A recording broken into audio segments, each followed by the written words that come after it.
Bonsoir, nous allons aborder aujourd'hui l'action civile. Alors, première question, et légitimement, vous pouvez poser, le prof, il est là pour nous expliquer la procédure pénale. Évidemment, on a parlé de l'action publique, oui, c'est tout à fait légitime parce qu'il s'agit de la procédure pénale.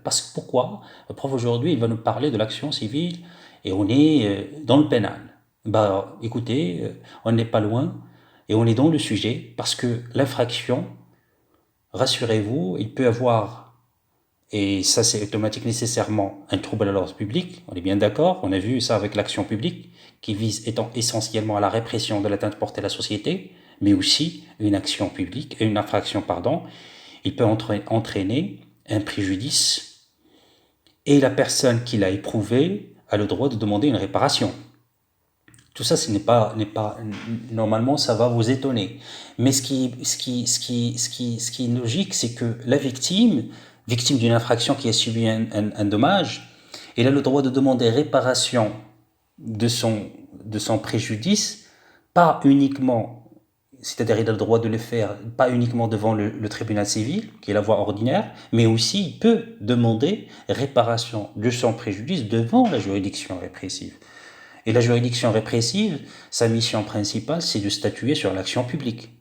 Mais cela n'empêche que, en se constituant partie civile, le tribunal répressif va statuer, mais accessoirement, sur l'action civile. Alors, pour avoir une idée très claire, nous allons voir dans un premier temps le déclenchement de l'action civile, puis les conditions d'exercice de cette action. Le déclenchement de l'action civile, section 1. Alors, dans un grand A, on va voir l'exercice de l'action civile devant la juridiction répressive. Et dans un deuxième temps, on va voir l'exercice de l'action civile devant la juridiction civile. L'exercice de l'action civile devant la juridiction répressive. Au préalable, j'aimerais préciser, parce que c'est ça en fait le point le plus important qui permet de poser cette problématique, qui est bien évidemment de voir que la victime a un choix, soit de porter son action devant le tribunal civil, soit de tribunal répressif. Si cet élément fait défaut, il n'y a pas lieu de parler de droit d'option, parce que automatiquement, c'est purement civil, préjudice, il n'y a pas d'origine infraction, automatiquement la voie c'est la juridiction civile. Mais qui permet normalement de parler d'option, de droit d'option, de choix, c'est que la victime, écoutez bien, était normalement à subir un dommage qui trouve son origine, essentiellement l'origine du dommage, c'est l'infraction pénale, évidemment. Une infraction pénale. Donc,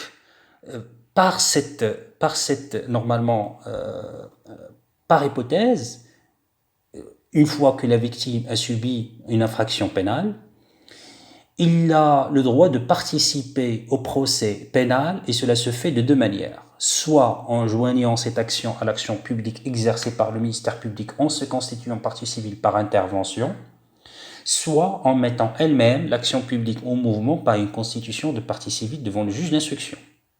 Alors dans le premier cas, s'agissant de la constitution de partie civile par voie d'action, il s'agit d'une plainte écrite, datée et signée, que la victime adresse au juge d'instruction, article 92 Code procédure pénale, et dans laquelle la victime exprime sa volonté de se constituer partie civile et de demander des dommages et intérêts. Le juge d'instruction transmettra la plainte au procureur du roi ou au procureur général du roi, article 93 alinéa 1er Code procédure pénale, pour que celui-ci prenne ses réquisitions, lesquelles bien évidemment tendront à ouvrir une information contre personne dénommée ou non dénommée. Bien évidemment, pourquoi j'ai parlé de procureur du roi, procureur général du roi, vous savez, ça dépend, est-ce qu'il s'agit d'un délit ou d'un crime? Donc voilà, selon des hypothèses. Donc ça va, si c'est un crime, c'est le procureur général du roi qui est saisi, si c'est un délit, c'est bien évidemment c'est le procureur du roi. Et sur l'instruction, quand est-ce qu'elle est obligatoire, quand est-ce qu'elle est facultative, on va voir normalement qu'on va plus de détails après qu'on abordera le juge d'instruction. Mais ce qu'il faut savoir, c'est que évidemment, là, il y a la constitution de partie civile par voie d'action, c'est une saisine du juge d'instruction, c'est une plainte, et que évidemment, le juge d'instruction, il va transmettre la plainte au procureur du roi, au procureur général du roi, chacun ce qu'il concerne, pour que celui-ci puisse prendre ses réquisitions qui tendront normalement à ouvrir une information contre personne dénommée ou non dénommée. Et ça vient de quoi? C'est la séparation de poursuite et d'instruction.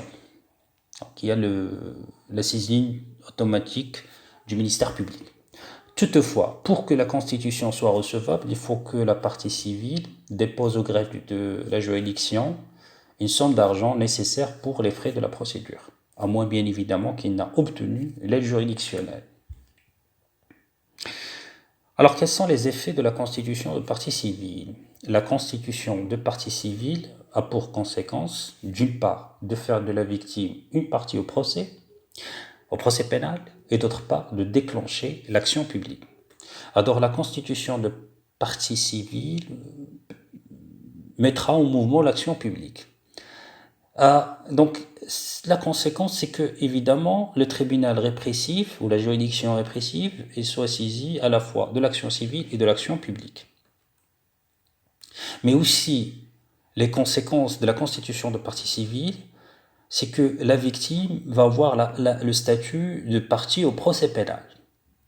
Cela, normalement, c'est-à-dire le partie au procès pénal, permet à la victime d'avoir certains avantages. Parmi ces avantages, il peut obtenir des dommages et intérêts en réparation du préjudice. Il va avoir aussi la qualité, normalement, qui va lui permettre au cours de l'instruction préparatoire, d'accéder au dossier, et la victime va se voir obligatoirement notifier la quasi-totalité des actes de procédure. Enfin, la qualité de partie au procès se manifeste par la possibilité offerte à la partie civile d'attaquer par des voies de recours les décisions rendues tant par le juge d'instruction que par la juridiction, le jugement. La constitution de partie civile par voie d'intervention, alors la partie lésée peut, dans certains cas, intervenir directement devant la juridiction de jugement, l'article 348 Code procédure pénal. Cette intervention, elle peut avoir lieu soit avant, soit pendant l'audience. Alors, s'agissant de l'intervention avant l'audience, elle est faite en principe par une déclaration en greffe, l'article 349 Code procédure pénal, alors que pendant l'audience, la constitution de partie civile se fait par le dépôt entre les mains du président un mémoire assorti d'une photocopie du récépissé du paiement de la taxe judiciaire forfaitaire, précisant les chefs de sa demande et le montant des dommages et intérêts sollicités, article 349 Code procédure pénal. Alors, maintenant, on va voir l'exercice de l'action civile devant la juridiction civile. L'exercice de l'action civile devant la juridiction civile se fait dans une variété d'hypothèses. La première, c'est que le juge pénal n'est pas compétent, parce qu'il s'agit d'un dommage purement civil. C'est-à-dire que le dommage n'a pas pour fondement l'infraction. Dans une autre hypothèse, le juge civil est saisi au cas où le juge pénal n'est plus compétent car l'action publique est prescrite. Mais enfin, la victime, il peut normalement, la saisine, une juridiction civile peut être saisie dans la situation où la victime use son droit d'option et il va choisir la voie civile, c'est-à-dire porter son action devant le juge civil. Dans toutes ces hypothèses, le procès civil engagé est distinct du procès pénal relatif à l'action publique et qui a été ou pourra être engagé et jugé sur la poursuite du ministère public. Et dans ces cas, l'action civile obéit aux règles de la procédure civile. Cependant, l'action civile n'est pas tout à fait indépendante du procès pénal. Bien évidemment, si on met à part l'exception, la situation où le tribunal civil est saisi avant la mise au mouvement de l'action publique, c'est-à-dire avant de mettre en mouvement de la mise en œuvre de l'action publique, il y a eu saisine du tribunal civil. Alors dans ce cas, le juge civil peut statuer sans attendre le déclenchement et le jugement de l'action publique. Alors, le jugement n'aura dans ce cas aucun impact sur la décision que le juge pénal va rendre postérieurement sur l'action publique, et cela en application du principe la chose jugée au civil n'a pas d'autorité au criminel. Mais il n'en est plus de même lorsque l'action civile est engagée ou jugée après la mise en mouvement ou le jugement de l'action publique. Alors, dans ce cas-là, l'action civile dépend du procès pénal. Et cette dépendance tient à ce que l'action civile est une action en réparation d'un dommage pénal qui a sa source dans l'infraction. Donc le tribunal civil est obligé de surseoir à statuer sur l'action civile tant que le tribunal répressif saisi avant ou pendant l'instance civile n'a pas statué sur l'action publique. C'est l'article 10 alinéa 2 Code de procédure pénale. Le juge civil doit donc surseoir à statuer sur l'action civile. C'est une application du principe, le criminel tient le civil en état.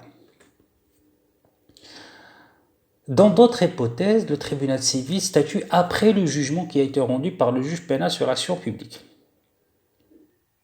Alors dans ce cas, le juge civil ne peut pas se mettre en contradiction avec le juge pénal, c'est l'application du principe, l'autorité sur le civil de la chose jugée au criminel. Enfin, il faut noter que le choix de la victime, de la voie pénale ou de la voie civile, est révocable. Et cela ressort clairement de l'article 11 Code de procédure pénale. Alors, section 2 maintenant, les conditions d'exercice de l'action civile. Pour qu'une action soit recevable, il doit répondre à certaines conditions. Ces conditions seront examinées dans la personne des demandeurs, puis dans la personne du défendeur, et de demandeur de l'action publique. Alors, de l'action civile, le demandeur de l'action civile appartient à tous ceux qui ont personnellement souffert du dommage directement causé par l'infraction. Elle est exercée par le demandeur, c'est-à-dire en principe la victime du dommage, contre le défendeur, qui peut être soit l'auteur de l'infraction, soit toute personne impliquée par les conséquences civiles de l'acte commis, tels que les parents du mineur impliqués dans la commission d'une infraction. Comme pour toutes les actions en justice, la victime doit réunir les conditions relatives à sa capacité, sa qualité et son intérêt pour agir.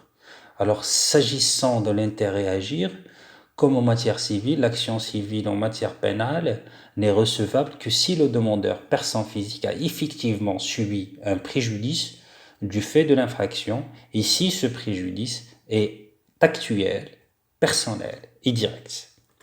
Alors, le préjudice doit être certain et actuel, qu'il soit matériel ou moral. Le préjudice allégué doit être certain et actuel, c'est-à-dire qu'il doit exister au moment de la mise en mouvement de l'action publique et ce préjudice doit être d'estimation immédiate. En revanche, le dommage futur est indemnisable à condition d'être le prolongement direct d'une situation actuelle et d'être susceptible d'une évaluation immédiate. Autrement dit, le préjudice futur est recevable. Le préjudice futur est recevable s'il apparaît comme la prolongation certaine et directe d'un état de choses actuel et comme étant d'estimation immédiate. Qu'en est-il de la perte de chance ? Le préjudice, il peut, dans certains cas, consister en une perte de chance. C'est le cas, par exemple, à cause d'un accident, un étudiant rate ses examens. Celle-ci, alors la perte de chance, doit avoir un caractère certain au jour de la décision. Le juge doit alors constater que l'infraction a provoqué, c'est-à-dire l'accident a provoqué la disparition d'un événement favorable, c'est-à-dire de passer l'examen, de réussir l'examen. Le préjudice, par contre, éventuel ou hypothétique n'est pas indemnisé. Normalement, cette affirmation mérite d'être nuancée.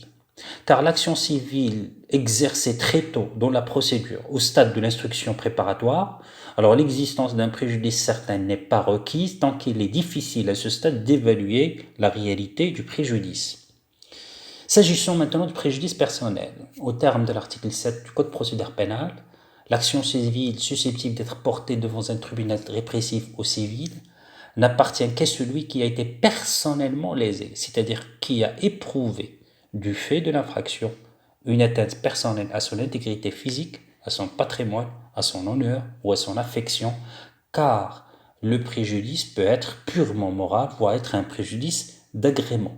Tel est le cas, par exemple, de la victime directe des coups et des blessures, de l'injure ou de la diffamation. Il en est ainsi le cas du dommage corporel, frais médicaux, pharmaceutiques, indemnité pour incapacité physique, indemnité pour perte de salaire, causée par un délit de coups et blessures volontaires ou par imprudence. De même, le dommage moral consistant dans une atteinte à l'affection, chagrin causé par la perte d'un être cher, à l'honneur ou à la considération, en cas d'injure ou de diffamation. Il en est de même du dommage matériel résultant de la privation de la chose volée, de la destruction, la détérioration d'un bien mobilier ou immobilier, incendie, atteinte à la propriété immobilière d'autrui. Le préjudice doit être aussi direct. Le préjudice doit pouvoir être rattaché à l'infraction par un lien, ce qu'on appelle un lien de cause à effet. Le préjudice doit résulter d'une infraction punissable, c'est-à-dire une infraction qui ne soit couverte ni par la légitime défense, ni par une amnistie, ni par la prescription, ni par l'abrogation de la loi pénale. Qu'en est-il du préjudice indirect? Le préjudice causé directement à la victime peut être à l'origine d'un autre préjudice pour les proches de cette victime. Ce préjudice peut être matériel, la victime subvenait aux besoins du proche, ou plus fréquemment moral, préjudice d'affection. Et surtout le préjudice moral pour la perte d'un cher. En fait, c'est difficile d'estimer la perte en somme d'argent, mais bon, pour répondre aux attentes des victimes, alléger leur souffrance, quoique la perte d'une somme d'argent ne peut pas remplacer un cher, ça c'est clair. Alors l'intérêt, maintenant on va voir l'intérêt à agir, mais cette fois-ci de la personne morale. Alors les personnes, syndicats, associations. Alors les personnes physiques et comme les personnes physiques, les personnes morales de droit privé peuvent exercer l'action civile. Ils peuvent se constituer partie civile dans le cas où ils ont un intérêt à le faire, c'est-à-dire de justifier d'un préjudice personnel et direct, lorsqu'une infraction a été commise à leur détriment, si une personne morale a été victime d'un vol, d'un abus de biens sociaux, d'une escroquerie. Donc il éprouve de ce fait un préjudice personnel et direct. Il peut donc demander réparation en exerçant l'action civile devant le tribunal répressif. Alors je prends les syndicats. Alors s'agissant des syndicats, l'objet, on sait, du syndicat, l'étude, la défense des intérêts qui peut être soit économique, industriel, commerciaux ou agricoles d'une profession. Les syndicats professionnels qui ont la capacité d'agir en justice peuvent se constituer partie civile. Lorsqu'ils ont été victimes d'un préjudice personnel et direct à la suite d'une infraction telle qu'un vol, une fraude, une diffamation contre le syndicat, pris dans son entité.